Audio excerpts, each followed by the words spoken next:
Homeowners can use our data and navigate around our map and see if their house or even a space in their backyard is suitable for solar. But it also gives cities the opportunity to explore and see whether or not their municipal buildings are a great space for solar. By giving kind of a shading analysis, they can see if their rooftop is suitable, can see if a field might be suitable for a large array. By promoting and reducing some of the soft costs associated with getting solar panels installed, we just make it easier and cheaper for people to look to other energy sources and maybe broaden what energy they're drawing on to sustain their communities.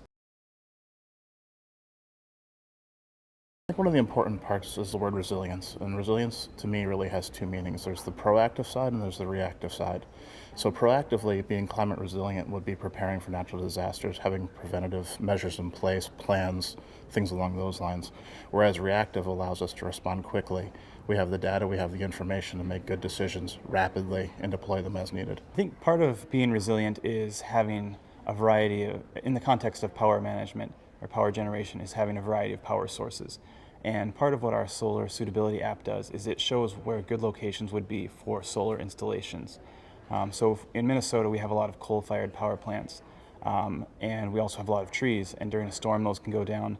And by having localized solar installations, that can help prevent whole neighborhoods from losing power. It's important to be climate resilient, not just for yourself, but for your neighbor.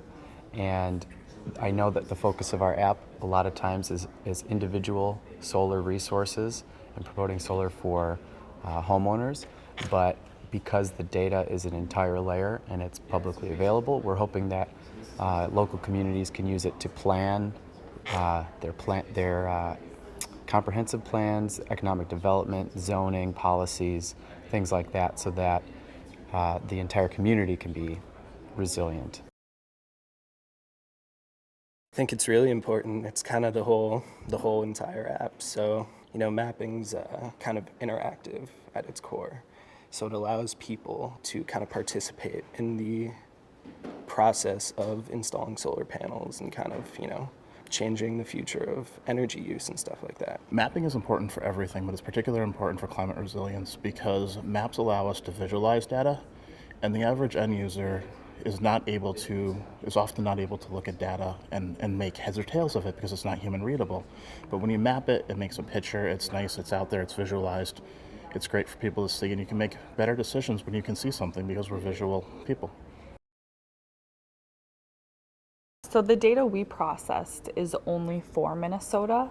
We were fortunate enough that Minnesota had a great LiDAR data set for us to use, but all of our scripts are available for people to download and use their own data. And so it's a pretty manageable process to apply elsewhere. We published our methods and our code, and so anybody who has LiDAR data could create a similar map for their city or county.